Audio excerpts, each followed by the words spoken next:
The bat flip heard round the world. The Mets move on to the NLCS. The Cubbies, proving Back to the Future Part 2's prediction could possibly be true.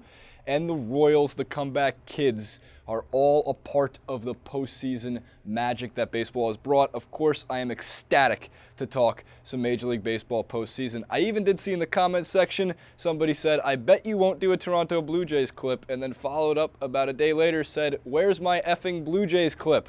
Well, part of your Blue Jays clip is right here, because I want to start with the wildest seventh inning that I've ever seen. Now, the headlines started posting that that's the most wild inning of baseball that they've ever seen.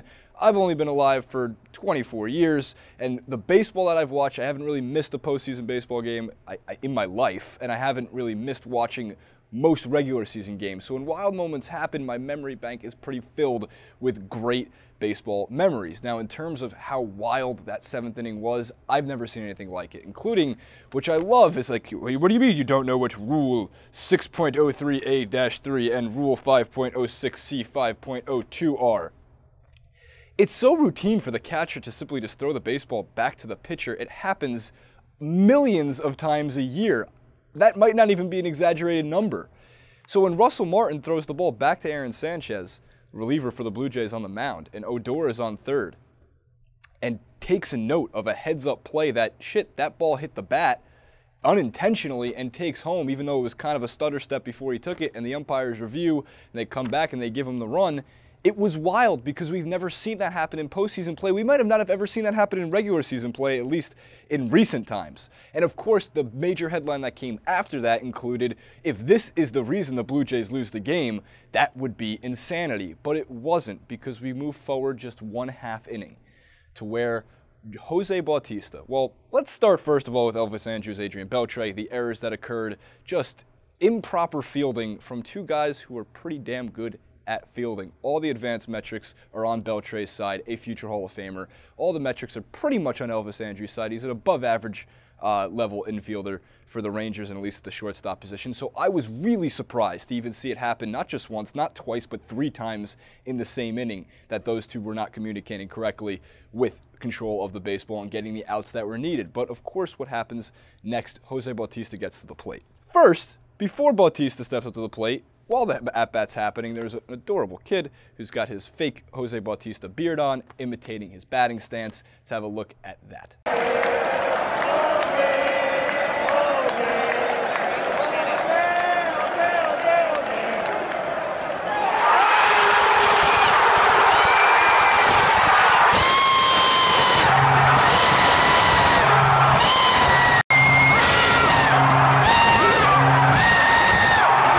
Bautista then steps up to the plate, kid's on the other side where the ball's pretty much about to land, and absolutely demolishes a baseball 450 plus feet at the Rodgers Center. Jim Edmonds style. This thing came off the bat as if the ball needed an alibi.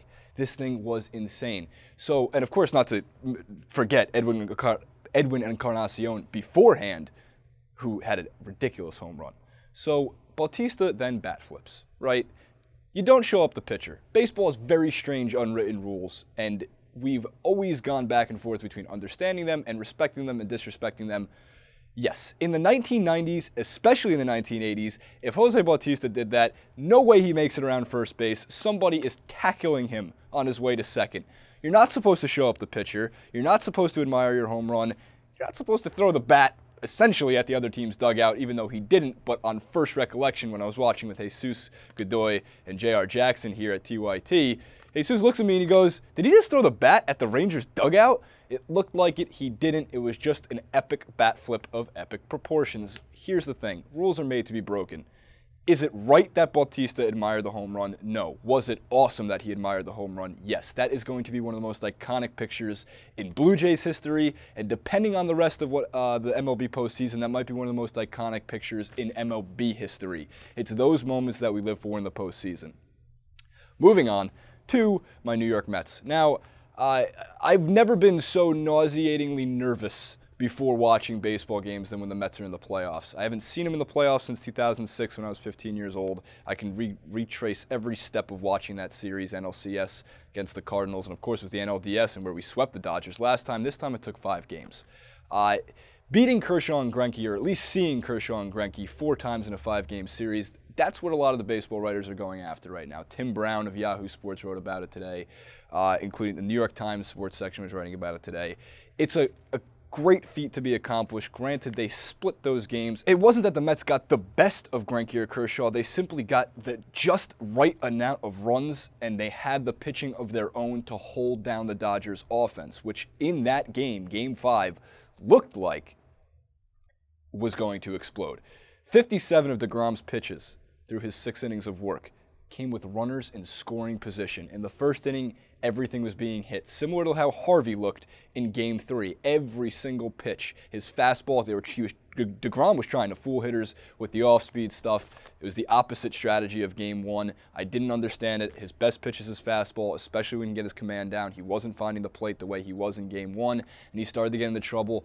But pitchers' true colors show when their back's against the wall in every single inning after that. The 2nd, 3rd, 4th, and 5th inning, he had runners in scoring position. An extremely difficult, gutsy, ballsy performance from DeGrom. He came through for the Mets when they needed him. Terry Collins, Mets skipper, cited Jim Leyland as, above all, trust your talent, and he did. I was screaming, honestly, for Syndergaard to come in. Please bring me a 100-mile-an-hour fastball to just beat every single one of these Dodgers hitters. He came in for a relief appearance in the 7th. He looked good. Actually, I take that back. He looked great and unhittable. Familia with a 6-out save. Should have kept Syndergaard in for the 8th inning. Again, Terry Collins, not the greatest manager in baseball, but he's a man manager. The players love to play for him. We've known that for a long time. Colin Cowherd calls him a class act. So, Daniel Murphy is the real MVP of this game, though, including he almost hit for the cycle. It would have been the first MLB postseason history. He was a triple shy of it, although he wasn't looking like he was going to get that triple regardless. It would have been very clutch, like the performance he had in the game anyway. But in the inning that mattered most, the heads-up play that he had, he's walking towards second. He realizes halfway on his walk after Duda got walked by Greinke to first, he realizes that third base, nobody's covering. Actually, there's nobody on the left side of the infield because of the shift. Justin Turner was not, paying attention, was not hustling back to third base for the next batter, and Murphy takes off for third. The third base coach for the Mets didn't even realize it. He was kicking dirt off the plate, off the base when Murphy came sliding in to take third. That's so important. They were down 2-1. Darno sac flies to Andre Ethier. Run comes in. It's interesting that the shift is a huge reason as to why. Oh. Hi, Francis. It's interesting that the shift is a major proponent as to why the Dodgers lost Game 5. In the first inning, Curtis Granderson technically hit a ground out to second baseman. He hustled it out. They reviewed the play, and he was safe. Very safe. Thank God for review, or he doesn't get that base. If the Dodgers weren't using the defensive shift they were against Granderson, it's a routine ground ball. Second baseman's in more. He's thrown out at first. They got the first run in the first inning. Same thing happens later on when Murphy takes advantage of the shift and realizes that Justin Turner's not coming back to third base. It's interesting to see because all these advanced analytics, a lot of which I like, one of which I don't, is how much the MLB uses the shift. Especially against guys like Granderson. It made no sense to me. He's a hitter who's always been able to hit the ball to the opposite field, including the flyout which he had to left field, going entirely against the idea of the shift in the first place. So, a historic Game 5 in my own opinion because of the fandom I had. In reality, objectively speaking, I don't think anything in terms of the divisional series this year will top what happened in Game 5 between the Blue Jays and the Astros. So, joining the Mets in the NLCS, the Chicago Cubbies. More ridiculously good pitching. Arms can win World Series. Pedro Martinez on the TBS broadcast before the game, the pregame for Game 5 of the Mets and the Dodgers, was saying how much the arms matter, how much your rotation, the deeper it can go, better chance you have. I wonder if he's a little biased, maybe because he was one of the best pitchers in baseball history. Makes sense. The Cubbies have that. John Lester is a terrifying postseason pitcher. He saves his absolute filthiest, nastiest stuff for the postseason. Take a look back on any of the Red Sox postseason starts he had. Jake Arrieta is ice cold. Yeah, he looked mortal in his last pitching appearance, but he still has the ability to which he threw 30-plus scoreless innings the most historic second-half baseball pitching performance we've ever seen. I think his ERA is still a .49 or some ridiculous number to go along with that. So more ridiculous pitching to face for the Mets. The Mets, of course, still hail 3 starting pitchers who throw 97+ miles an hour. Harvey's on the hill for Game 1 against John Lester. It will be great. ALCS, the Royals, the comeback kids. They're just such a fun baseball team to watch. You know, normally we are so used to seeing in the last year and a half, 2 years, the beating teams by small ball, getting ahead by a run or two, getting a guy on to first, bunting him over to second, him stealing third, those Lorenzo Cains, those Dysons, and then, of course, a sac fly, and it's 3-1, and the same thing happens over and over that will grind you down. Ned Yost has just worked a great game plan for the Royals in this series, and they came back against the Astros, which is awesome to see, including a miraculous 7th-inning comeback, 5 runs down. Just, you know what, can't ever count the Royals out, doesn't matter what inning. More importantly, Johnny Cueto, who Ben Mank, when we did our original preview for the playoffs, said it's going to come down to him in terms of how far the Royals go. In the first game he appeared in the ALDS, Game 1, he looked not great. It looked like the midseason investment you wanted. 3 walks, 5 Ks, no dominance, no confidence. Game 5, on the other hand, besides his 2 runs that he gave up, cruised through innings, was able to throw 8 great innings, overall great innings of baseball on 12 fewer pitches than he threw in Game 1. Great for Johnny Cueto. Will be a great series against the Toronto Blue Jays. As for my predictions, I want the Mets and the Blue Jays in the World Series.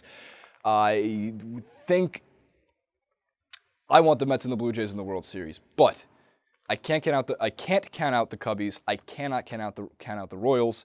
I want both of these series to go 7 games. Of course, I would really like to see the Mets sweep in 4, but that's just not realistic. Too much on the line for both of these teams moving forward. The last thing I need to touch on is the Mets celebration. It was fantastic. The beer slip and slide, something I've seen in clubhouses before. We saw earlier before the slip and slide started to take over. Daniel Murphy throwing champagne on Noah Syndergaard during his interview. It's always fun to see these guys celebrating after the divisional series wins, after the championship series wins, and of course after the World Series. But the slip and slide clubhouse, check it out. It's awesome.